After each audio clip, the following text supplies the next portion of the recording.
Salam, hər vaxtınız xeyir olsun. Bugün sizinlə EBC Akademiyanın sınaq toplusundan 16-cı sınağın sualları ilə tanış olacaq. Başlayaq ilk sualdan. Canlıların neçə aləminin nümayəndələrində bir hüceyrəli prosentə rast gəlinməz? Ümumiyyətlə, canlılar 4 aləmə bölünür. Bakteriyalar, göbələklər, bitkilər və heyvanlar aləmi.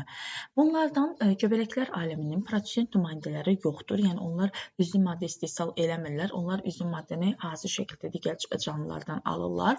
Yəni, onların istər bir hüceyrəli olsun, istər çox hüceyrəli olsun, prosent nümayəndələri yoxdur. Amma digər bakteriyalar, bitkilər və heyvanlar aləmində bir hüceyrəli prosentlərə rast gəlinir. Ona görə bu deyir ki, hansının nümayəndəsinə rast gəlinməz, biz göbələkləri nəzərə alacağıq və sadəcə bir cavabını götürəcəyik. Sonra ikinci sualda. DNT molekulunda olan sitozin azotlu əsasların cəmi eynidir. Sitozin azotlu əsaslar molekulda M saydadır. DNT 2 zəncirdən ibarətdir və burada demək M sayda sitozin azotlu əsası var. Demək ki, guaninin də sayı sitozinin sayına bərabər olmalıdır. Hər ikisi M sayda olacaq. Sonra adenin azotlu əsaslarının cəmi isə N-ə bərabərdir. Demək, timin də N saydadır. Adenin bərabərdir timinə, o da bərabərdir N-ə. İndi deyək ki, bizə hidrogen rabitələrinin cəmi hansı ifadə ilə müəyyən olunur? Gəlin baxaq, hidrogen rabitələrinin cəmini necə hesablaya bilərik? H bərabərdir N plus S və yaxud da ki, N plus 2 üstür var idi. Belə yaza bilərdik. Demək, burada dedik ki, sitozin və guaninin hər biri M saydadır. O zaman gəlin ümumi burada nükleotidlərin yerində nükleotidlərin 4-ünün də cəmini hesablayaq. Deməli, sitozin və guaninin hərəsi MM, bu edir 2M. Adenin və timin hərəsi NN, bu da edir 2N. Üzərinə də bir dənə ya sitozinin ya da guaninin sayını gələ bilərik. 2M üzərinə gəl 2N, onun da üzərinə gəl S. Bu üçüncü cavabda verilmişdir. Üçüncü aiddir. Amma tək 3 cavabı ilə var, amma digərlərini də yoxlayaq. Baxaq. Demək sonra, demək bizə nə verilmişdir? Verilib burada cavablar içərisində N plus N, bunu çıxaq. Çünki burada sadəcə adenin və yaxud da ki, deyir, sitozinin cəminə bərabərdir hidrogen rabitələrinin cəmi. Bu uyğun deyil, bu da uyğun deyil. Digər cavabların içərisində isə cavabları yenidən axtaraq.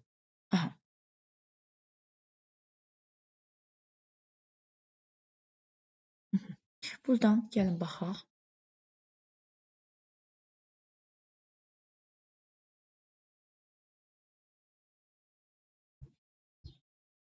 H bərabərdir, yenidən hidrogen rabitələrinin sayı bərabərdir. Sitozin, adenin və timin hər biri N saydadır və bunların arasında olan rabitələr o zaman 2N olacaq. Guanin və sitozin isə hər biri M saydadır. Bunların arasında olan rabitələr də 3M olacaq. Yəni 2N üzərinə gəl 3M. Bu da uyğun cavabdır. Demək, 5-ci də uyğun cavabdır. 4-də nə demişdi? 2M plus N dediyinə görə, yəni 2M plus 2N olsaydı, bu düstur doğru olardı. Amma 2M plus N olduğuna görə sadəcə bu düsturda yəni yanlış verilib. Sadəcə 3-cü və 5-ci uyğundur. Bu da B bəndində verilmişdir.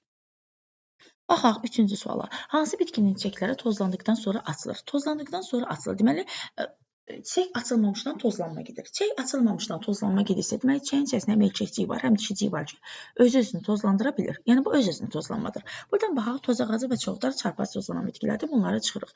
Öz-özünü tozlananlar içərisində vələmir hələ çiçəklər açılmamışdan tozlanır. Amma kənab və pambıq, bunlar çiçəklər açıldıqdan sonra tozlanırlar. Ona görə bunları da götürməyəcəyik. Sadəcə A bəndi uyğun cavab oldu. 4-cü suala baxaq. Hansı bitkinin bütün nümayəndələrində 3 növ generativ orqana rast gəlinir? Burada biz laminariya görürük. Laminariyanın ümumiyyətlə orqanları yox idi. Onların bədəni tallom idi, orqanizmi tallom idi. Ona görə də laminariyanı çıxırıq. Və laminariya olan C cavabı da buradan gedir. Sonra qalır nə? Söyüd və qovuğa baxaq. Bunlar iki evli bitkilərdir. Yəni bunların erkəkcikli çiçəklərə malik olan fərdləri var və dişicikli çiçəklərə malik olan fərdləri var. Dişicikli çiçəklərə malik olan fərdlərdə həm çiçək olacaq, həm toxum, həm də meyvə. 3 növ generativ orqan, üçü də olacaq. Amma yəni əgər tozlanma, mayalanma gedərsə. Amma demək, 2 növ, daha doğrusu bir növ deməli, generativ orqana sadəcə çiçəyə malik olan, erkəkcikli çiçəklər olan fərdlər olacaq. Məsələn, söyüdün sarı rəngli çiçəklərə malik olan fərdlər, onlar sadəcə çiçəyə malikdirlər. Ona görə 2 və 5 cavabında çıxırıq buradan. 2 və 5 olan variantları da götürmürük ona görə. Qalır B və E. B-də və E-də hər ikisində 3 var. Kələm var. Bəli, kələm birevli iki cinsli çiçəklərə malikdir. Ona görə də onun üzərində həm çiçək olacaq, həm meyvə, həm də toxum. Qarğıdalı isə birevli bir cinslidir və bir evli olduğuna görə, bəli, bir qarğıdalın üzərində həm çiçəyə, həm meyvəyə, həm də toxuma rast gəlmək olar. Ona görə burada B bəndi uyğun cavab olacaq. Şəkildə göstərilən hər iki canlıya aiddir. Biri göl ilbizidir, biri anodontadır. Spiral halında burulmuş çanaq. Bu sadəcə göl ilbizinə aiddir. Hər ikisinə aid deyil. Qəlsəmələrlə tənəffüs. Qəlsəmələrlə tənəffüs demək anodontaya aiddir. Göl ilbizi ağciyərlərlə tənəffüs edir. Hermafroditlik sadəcə göl ilbizinə aiddir. Demək anodont ayrı cinsiyyətlidir. Mantiyaya malik olma. Hər ikisi mantiyaya malikdir. Baş, gövdə və ayağa malik olma. Bu göl ilbizinə aiddir. Anodontanın başı yoxdur. Sadəcə gövdə və ayağı var. Sonra 6-cı sualda. İnsanda 3 eyni yumurta əkisinin zigotun əmələ gəlməsində iştirak edən qametlərdə cəmi neçə xromosom olur? 3 eyni yumurta əkisidir. 3 eyni yumurta əkisi bir zigotda əmələ gəliblər. Bir zigot o deməkdir ki, bunların əmələ gəlməsində bir spermatozoid və bir də yumurta hüceyrə ilə iştirak edib.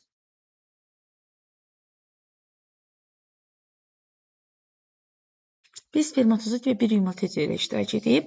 Bunların hər birisinin xromosomu haploid, yəni xromosom yığımı haploiddir, yəni 23 xromosoma malikdirlər. 23 spermatozoid və 23 də yumurta hüceyrənin xromosomu birlikdə sayı 46-ya bərabər olur. Bu da B bəndində verilmişdir. Uzun günlü bitkilərdir. Uzun günlü bitkilər. Biz buradan demək seçməliyik uzun günlü olanları. Demək fındıq uzun günlüdür, kənaf uzun günlüdür, payız gülü, zəfəran bunlar qısa günlüdür, soğan gülü bu da qısa günlüdür və çovdar uzun günlüdür. Demək hansılar seçdik? 1-i, 4-ü və 6-nı. 1, 4, 6 bu da demək dəqiqə mən test kitabından baxım bunun cavabına. Çünki yaxşı düşməyib burada tərs iki şəkil. 1, 4, 6 bəli, C bəndində verilmişdir bu cavab. Sonra 8-də. İnsan maksimum yuxu fazasında yatmışdır. Tez yuxu fazalarının davam etmə müddəti 70 dəqiqə olarsa, insan maksimum neçə saat yatmışdır? Maksimum yuxu fazasında yatmışdır. O deməkdir ki, həm də maksimum yuxu sikli. Yəni 4-5 yuxu sikli var. Biz maksimum 5 sikl götürəcəyik. 5 dənə ləng, 5 dənə tez.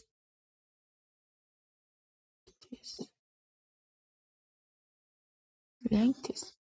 Nə deyir bizə? Deyir ki, tez yuxu fazalarının davam etmə müddəti 70 dəqiqədir. İnsan maksimum neçə saat yatmışdır? Tez yuxu fazalarının davam etmə müddətini bizə verir. Baxaq.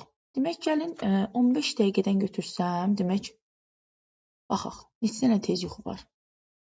1, 2, 3, 4. 15 dəqiqədən götürsəm bunları 4, 15, 60. Bunu da 1, 20, 25 dəqiqədən götürəndə bu gedir böyük bir rəqəm alır. Yəni 70-dən böyük bir rəqəm alır. Ona görə gəlin bunları 10 dəqiqədən götürək. 10 dəqiqə bu, 10 dəqiqə bu, 10 dəqiqə bu, 10 dəqiqə bu.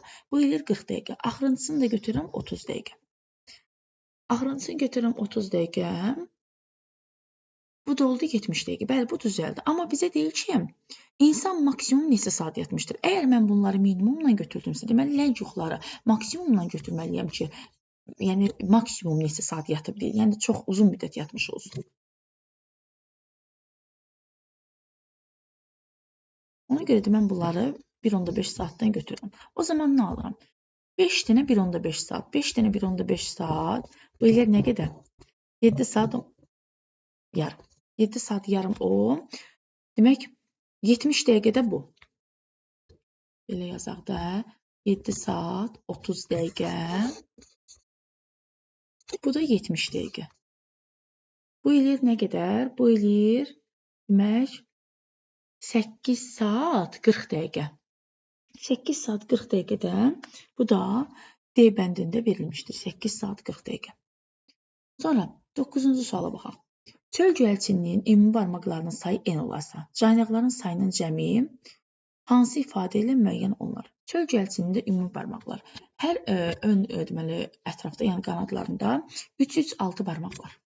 Arxa ətraflarda da 8 barmaq var. O zaman 14 barmaq var. Demək, caynaqların sayı, ümumi barmaqların sayı, n-in qiyməti 14-ə bərabərdir. Caynaqlar isə sadəcə arxa ətrafda olan barmaqlarda var. Yəni 8 dənə barmaqda. O zaman n-i necə tapa bilərəm? 8-i necə tapa bilərəm? 8-i tapmaq üçün n-dən 6-nı çıxaram. Bu da hansı bənddə verilmişdir? Bu da yəqin ki, yenə C bəndidir. Çünki burada görünmür o. Bir dəqiqə. Bəli, C bəndi uyğun cavabdır burada. Enişimi 6 verilib burada. Ona görə. İnsanın bilavasitə əcdadı olan meymunla eyni canlıdan başlanğıc götürmüşdür. İnsanın bilavasitə əcdadı olan meymunla eyni canlıdan başlanğıc götürmüşdür. Aha. İnsanın bilavasitə əcdadı olan insanlar nədən başlanğıc almışdı? Avstralopiteklərdən başlanğıc almışdı.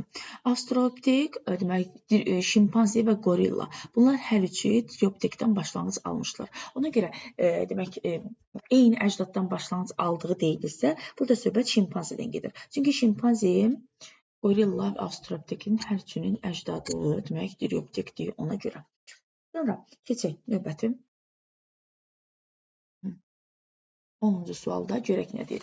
Balığın gövdə skeletinə aid olan hissə. Burada demək bizə verilib nə? Demək 3 növ, 3 ədəd daha doğrusu sümük və verilən sümüklərin sayı, bəli, 3 ədəd. Niyə? Burada bir fəqərə 2 dənə də qabırğa sümüyü var. Yəni sümük sayı 3 dənədir. Sümüklərin növ sayı deyirsin. Sümüklərin növ sayı 2 dənədir. Yəni 2 qabırğa, yəni bir də fəqər olmaqla 2 növ sümük. Və indi burada cəmlərini soruşur. Yəni x plus y-in də cəmi 5-ə bərabər olacaq.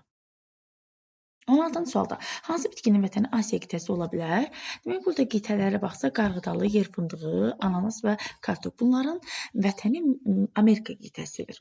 Amma Asiya qitəsi qəhvənin vətəni ola bilər. Çünki qəhvə Həbəşistan mərkəzindədir. Həbəşistan mərkəzi isə, yəni həm Afrika, həm də Asiya qitələrini əhatə edir. Ona görə burada 12-də cavab elə E bəndi olacaq. Davam etmə müddəti ən çox olan geoloji erada meydana çıxmışdır. Davam etmə müddəti ən çox olan geoloji era proterozoidir. Və proterozoiddə də meydana çıxan burada qonur yosunlardır, yəni C bəndi. Yaşıl evqiley nəyə aid deyil? Yaşıl evqiley miksotrof orqanizmdir. Bəli, həm avtotrof, həm də heterotrof yoluna qidalanır. Qamçılılar sinfinə aiddir, doğrudur. İşıq əsas qırmızı gözcüyür, bəli, onunla işıqlı yerləri tapır. 2 ədəd nüvəsi var, xeyr. 1 ədəd qamçı vasitəsində hərəkət edir, bəli. 14-də də cavab D bəndi oldu. 15-ci sual. Heyvanların ən cavan sinfi Lamarckın qradasiyasını əks etdirən sxemində neçənci pillədə yerləşir? Heyvanların ən cavan sinfi quşlar sinfidir. Lamarckın qradasiyasını əks etdirən sxemdə quşlar məməlilərlə birlikdə 6-cı pillədə yerləşdirilmişdir. K0, L5, Y5, D1 çək düsturuna hansı bitkinin bütün çəklərində rast gəlmək olar? Bu çək düsturu mürəkkəb çəklərə aiddir. Mürəkkəb çəklərdə bir belə bir çək düsturu var, bir də belə bir var. Yəni sadəcə belə yazaq, onu kəsə yarpağı ümumiyyətlə olmur. Ləcəklər var, erkəklik də yoxdur və dişicik də yoxdur. Bu sadəcə kənarda olan yalancı dilcik şəkilli çəklərdə və yaxud qıf şəkilli çəklərdə olur. Biz elə bir çək götürməliyik ki, orada bütün çəklər, yəni bar verən dişiciyə və erkəkciyə malik olan çəklər olsun. Burada da dilcik şəkilli çəklər zəncir otunda vardır. Bütün çəkləri dilcik şəkillidir. Yəni yalancı dilcik şəkilli yox, sadəcə dilcik şəkilli. Bu da B bəndində zəncir otunda verilmişdir.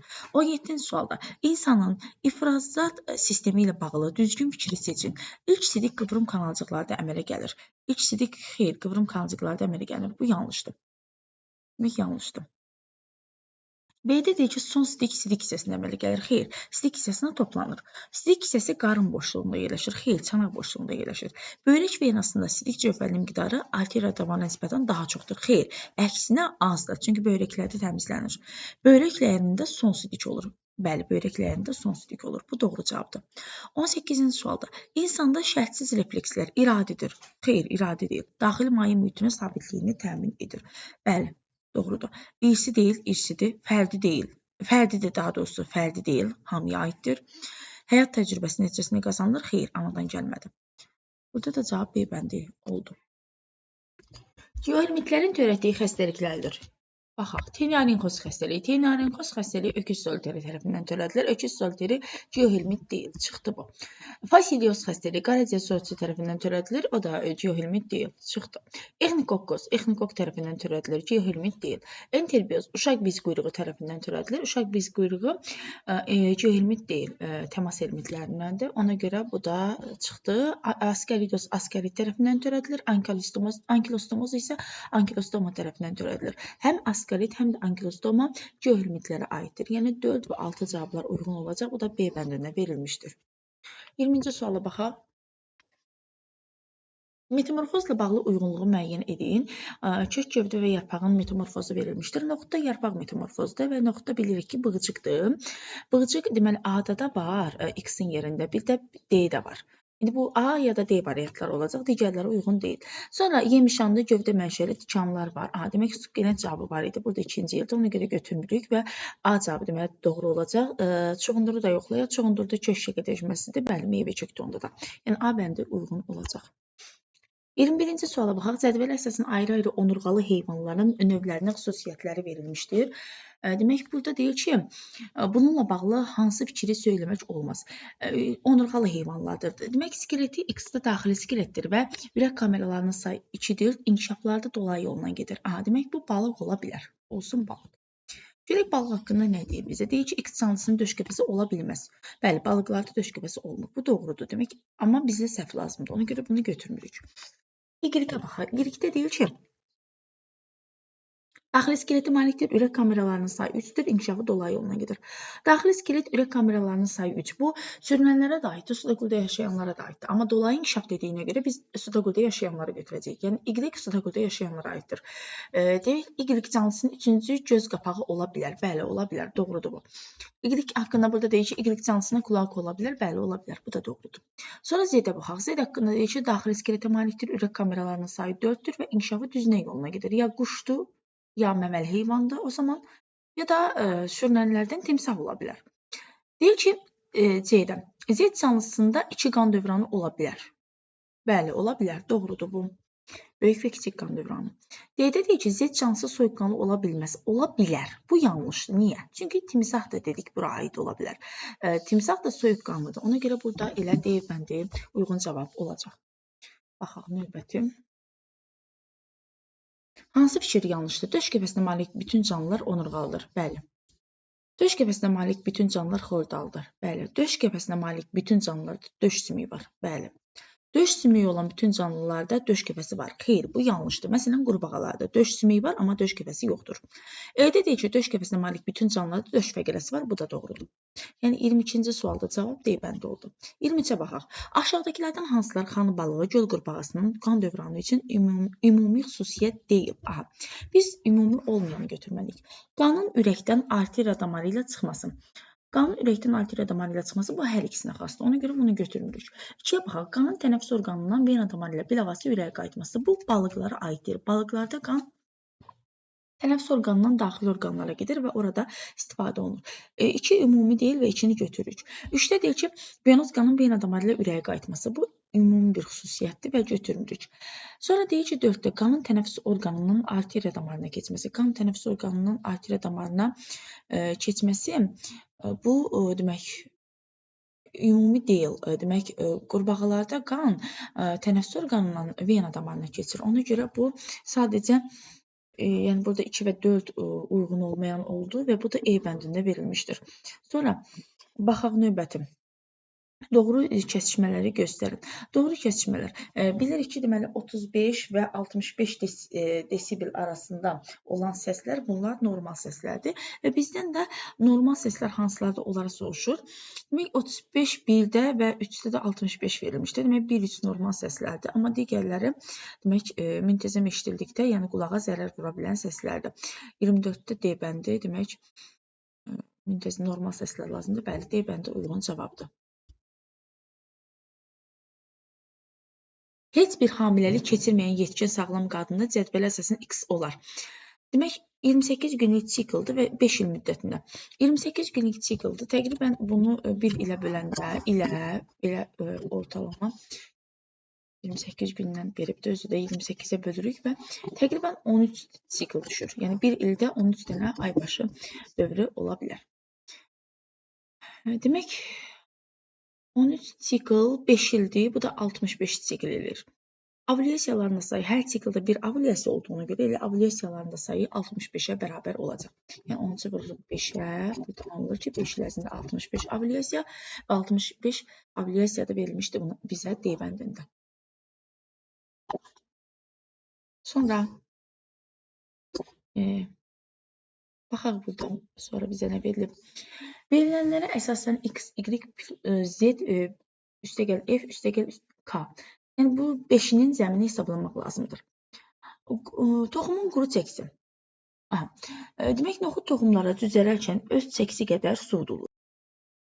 Verilənlərə əsasən x, y, z, f və k-nın cəmini soruşur bizdən. Bitki toxumları da düzələrkən lazım olan suyun miqdarına görə gəlin hesablayaq. Bitki düzələndən sonra su birlikdə çəki nə qədər olacaq? 10 qram noxud toxumudur. Düzələrkən udduğu suyun çəkisi noxudun öz çəkisinə bərabərdir. Yəni 10 qram da sudur və düzələndən sonra çəki olur 20 qram. Sonra qarğıdalı düzələrkən çəkisinin yarısı qədər sudur. Əgər çəkisinin yarısı qədər 10 qramdırsa, demək çəki özü 20 qramdır.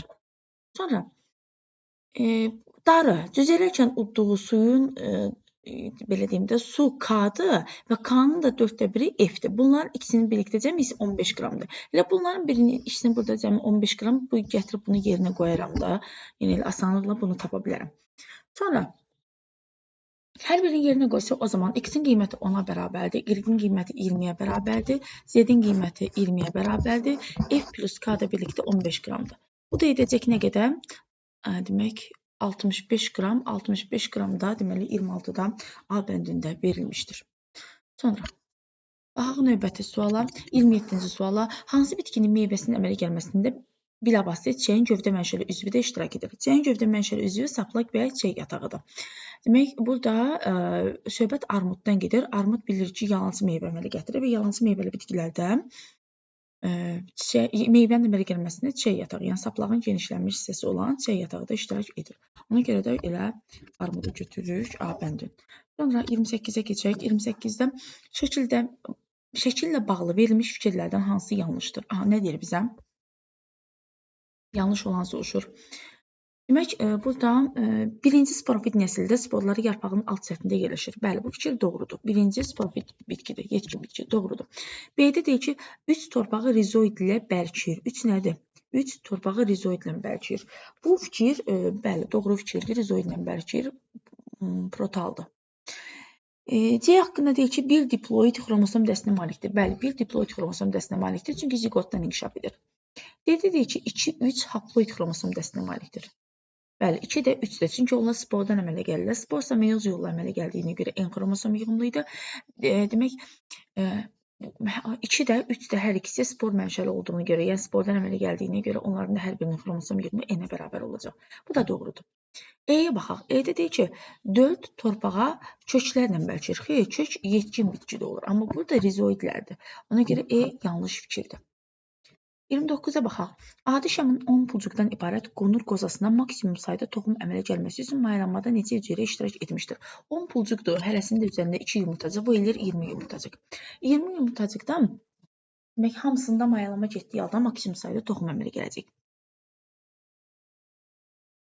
Çılpaq toxumlarda isə mayalanmada bir yumurta hüceyrə, bir dənə də demək sperm iştirak edir. Yəni 2 qamet iştirak edir. 20-ni vururuq 2-yə, buradan da tapırıq ki, bu ikisinin, yəni bu 20 toxumun əmələ gəlməsinə 40 qamet sərf olunacaq. Yəni cavab burada C bəndində verilmişdir.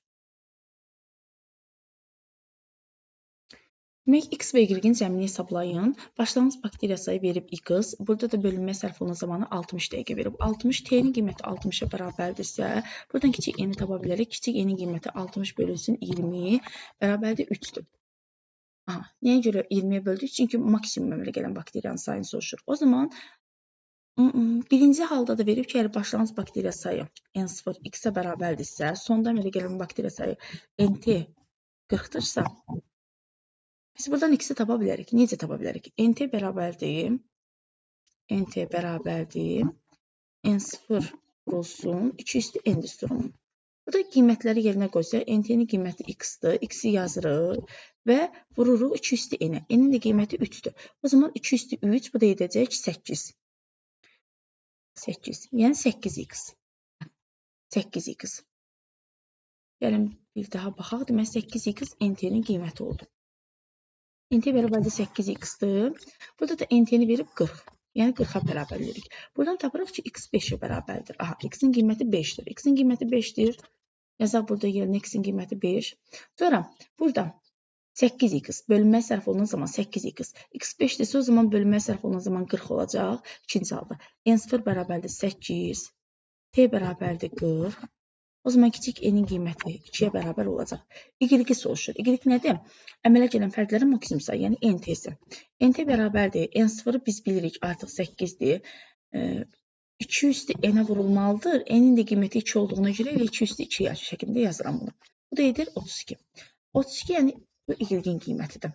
İndi bizə nə deyir? Deyir ki, x və y-in cəmini tapın. X bildik 5-dir, y də 32-dir. Bunların ikisinin cəmi 37 edəcək. 37 də A bəndində verilmişdir. 31-ci suala baxaq. Xana balığında qanın hərəkət istiqamətinin düzgün ardıcıllığını müəyyən edin. Rəqəmlər bir-1-dən başlayır, bir də 4-lə başlayır. 4-lə qulaqcıq, 1-lə isə məədəcikdir. Qan birinci qulaqcıqdan məədəciyə keçir. Ona görə də biz 4-lə başlayanı götürürük. 4 və sonra 1. Və digər cavabları isə çıxırıq. 1-ləri çıxırıq, çünki 1-də deyir ki, məədəcikdən qulaqcığa keçir. Bu yanlışdır. Burada deyir ki, məədəcikdən birbaşa bel aortasına keçir. Bu da yanlışdır. Sonra burada deyir ki, qulaqcıqdan gəlir bel aortasına. Qulaqcıqdan bel aortasına xeyir gəlmir. Bu da yanlışdır.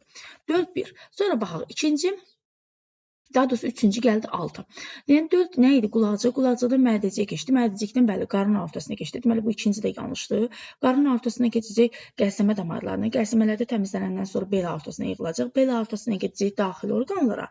Onlarda istifadə olunacaq. İstifadə olunandan sonra vena damarı ilə yenidən ürəyə qayıdacaq. Yəni burada ardıcıllıq elə E bəndində olduğu kimi olacaq. 32-ci sual. Sağlam insanda qan təzyiqinin damarlarda dəyişməsinə uyğundur. Deməli, ən çox təzyiq hansı damarlardadır? Ən çox təzyiq olan damarlar, demək ki, arteriya damarlardır. Sonra, demək, kapillyardır, sonra venadır. Yəni, vena bunların hər ikisinin arasındadır. Bu da A bəndində göstərilmişdir ki, yəni vena həm arteriyadan kiçikdir, həm də kapillyardan kiçikdir. 33. Böyümə prosesi ontogenezin sonuna qədər davam etməyən canlıların sırasını göstərin. Böyüməsi, yəni ömrü boyu böyümür də, ömrü boyu böyüməsi mümkün deyil bunun. Baxaq burada hansı canlılardır? İndi bizdən getməyənlər soruşur. Deməli, gedənləri çıxacaq. Ardıc bitkidir, ardıcda ömrü boyu gedir, çıxırıq. Evkeş qışı bitkidir, ömrü boyu böyüyə bilir, çıxırıq. Laminariya bitkidir, ömrü boyu böyüyür, ona görə onu da çıxırıq. Nə qaldı burada? 2, 4, 6, 7, yəni heyvanlar qaldı. Bu da B bəndində verilmişdir. Sonra, energetik mübadilə zamanı hansı canlının hüceyrələrində atom halında hidrogen də alınır? Atom halında hidrogen nə zaman alınır? Atom halında hidrogen oksigenli tənəffüs zamanı alınır. Oksigenli tənəffüs gedə bilməlidir bu canlıda. Oksigenli tənəffüs də burada axılanlar da gedir. Digərləri isə parazit həyat tərzi keçirirlər. Yəni, ətraf mühitdə sərbəst halda yaşamırlar. Ona görə onlarda oksigenli tənəffüs getməyəcək. Hansı xəstəlik zamanı insanda antitel yaranmadığına görə peyvənddən istifadə edilmir? Peyvənddən istifadə edilmir, məsələn, talasemiya xəstəliyinə qarşı. İrs xəstəlikdir, yəni buna qarşı peyvənd istifadə olunmur. Sonra enterobiyoz xəstəliyi, qut xəstəliyidir, yəni buna qarşı da peyvənddən istifadə olunur. 1-2 cavabları uyğundur. Məsələn, poliomiyelit qarşı istifadə olunur, COVID-19-a qarşı istifadə olunur, xüsus cüceyyəyə qarşı istifadə olunur peyvənd və gitsə qarşı da istifadə olunmur. O zaman 1, 2 və 6 demək istifadə edilməyən, peyvənd istifadə edilməyən xəstəliklərdir. Bunlar da D bəndində verilmişdir. Baxaq 36-cı suala. Həkim xəstənin gözünü müayinə edərkən onda yaxından görmə qüsurunu aşkar etmişdir. Həkimin xəstəyə məsləhəti nə olur? Yaxından görmə qüsuru. Yəni bu yaxını görür, yaxını yaxşı görür, uzağı pis görür. Uzağı ona görə pis görür ki, bunda anadan gəlmə göz alması uzunsovdur ya da sonradan bildurun qabarıqlığı artıb. Yəni xəyal torlu qişadan öndə alınır. Torlu qişə üzərinə düşmür. Buna görə də bu şəxslərdə demək bildurun qabarıqlığı çox olduğuna görə və göz almasının uzunsovluğu çox olduğuna görə bunlara səvici linzanı həkim məsləhət görür. Yəni A bəndin həkim məsləhət görür. Digərləri isə toplayıcı linza xeyir. İltihab əleyhinə, yəni burada iltihabdan danışılmır. A vitamin zəngin qidalar bu toyuq çorluğunda olur. Günəş eynəyindən istifadə etmək bu da deyil. Yəni burada sadəcə 36-da A bəndi uyğun cavab olacaq. 37-yə bax. 37-də alkoqol hepatit haqqında deyilənlərdən hansı yanlışdır? Siroza səbəb olur. Bəli, ağır hallarda siroza, qaraciyər demək xərçənginə qədər gətirib çıxara bilir. Doğrudur. Bizdən yanlış soruşulur. Törədici hepatit virusudur. Xeyr, yəni bu viruslar tərəfindən törədilən xəstəlik deyil. Ona görə də burada B bəndi elə yanlış olacaq. Amma digərlərinin qaraciyərin ölçüsü dəyişir, bəli, ölçülər dəyişir. Qandakı zəhərli maddələri zərərsizləşdirən orqan, bəli, söhbət qaraciyərdən gedir, qaraciyər zədələnir. Qaraciyərin epitel toxuması hüceyrələri birləşdirəcək toxuma hüceyrələri əvəz olunur. Bəli, bu yəni qaraciyərin piylənməsinə, alkoqol qaraciyərin piylənməsinə gətirib çıxarır və qaraciyərdə olan epitel toxuması birləşdirici toxuma ilə, yəni pi ilə əvəz olunur. Ona görə bu da doğrudur. Sadəcə B bəndi yanlış oldu. Down sindromuna nə səbəb ola bilər? Down sindromu necə olur? Down sindromu o halda meydana çıxırdı ki, normal olmayan qametlə normal bir qametin birləşməsindən yarana bilər. Məsələn, 24 xromosom yığınlı bir qamet 23 xromosom yığınlı bir qametlə birləşirdi. 24 xromosom yığımında qametdə necə yaranır? Axı insanda normalda 23 olmalıdır xromosom yığımı. Bu o zaman meydana çıxırdı ki, xromosomlar qütblərə çəkilərkən iki xromatidli bütöv bir xromosom sadəcə bir qütbə çəkilirdi. Yəni digər qütbə buradan heç nə çəkilmirdi. Çünki həmin qütbün vətər telləri gəlib bunun sentromerlə birləşə bilməmişdi. Sadəcə bir qütblə birləşdiyinə görə o bir qütbə çəkilirdi. Demək, bu qütbə də çəkilmə nə zaman olur? Anafazada olur. Yəni elə A bəndi miyozun ikinci anafazasının pozulması Down sindromunu gətirib çıxara bilər. Sonra B-də deyir, xromosom sayəsinin 180 dərəcə çevrilməsi bu deyil. Xromosom sayəsinin çatışmazlığı bu da deyil. Miyozun birinci profaza mərhələsinin pozulması bu da deyil. Xromosom yığımında xromosom müxtəlifinin azalması. Xeyr, bu da, yəni bunların heç birisi cavab deyil. 39-a baxaq. Şeşevski-Terner sindromlu insanda mədə hüceyrəsinin bölünməsinin anafaza mərhələsinin sonunda neçə xromosom və neçə xromatid olur? Şeşevski-Terner sindromlu insanın hüceyrəsində 45 xromosom var, yəni somatik hüceyrəsində. Mədənin də hüceyrələri somatik hüceyrələrdir və bölünmənin anafaza mərhələsində xromosom sayı da 2 dəfə artmış olur və xromosom sayı qədər də xromatid olur. Xromosom sayı 2 dəfə artıbsa olub 90 və hər bir xromosom 2 xromatidli demək olduğuna görə, indi burada xromosom sayı 2 dəfə artdığına görə, amma belə götürürük də biz. 4-dən normalda 4S götürürük. 4-dən 4S. İndi burada görürük ki, xromosom sayı nə qədərdirsə, xromatid sayı da buna müvafiqdir. Yəni bərabər saydadırlar. 90 dənə xromosom varsa, deməli 90 dənə də xromatid olacaq. Bu da A bəndində verilmişdir. Bunu mən bir daha deyim. 2 xromatidli xromosomlar qütblərə çəkildiyinə görə artıq hər bir qütbdə bir dənə tək xromatid olur hər qütbdə. Ona görə də bunlar artıq hər biri ayrı-ayrılıqda xromosom hesab olunurlar və xromosomların sayı xromatidin sayına bərabər olur. Əgər 90 dənə xromosom varsa hər qütbdə, demək 90 dənə də xromatid olacaq. Sonra 40-cı sonuncu suala da baxaq. Qov göbələyi hansı canlılara aiddir? Qov göbələyi deməli bitkilər üzərində parazitlik edir və bitki tələf olduqdan sonra isə saprofit həyat tərzi keçirir. Yəni bu cür qidalanma, bu cür həyat tərzi birinci dərəcəli deməli konsumentlər qrupuna aid etməyə imkan verir. A bəndi burada uyğun cavabdır. Buradan indi sonuncu test 40-cı sual oldu və artıq burada sınaq 16 tamamlanmış oldu. Ümid edirəm ki, izahlar hər biriniz üçün aydın olar. Razı qalarsınız izahlardan. Videonu bəyənərkən inşallah videonu bəyənərsiniz. Bəyənsəniz bəyənmə tuşuna basmağı, kanala abunə olmağı unutmayın. Hər birinizə təşəkkür edirəm. Çox sağ olun.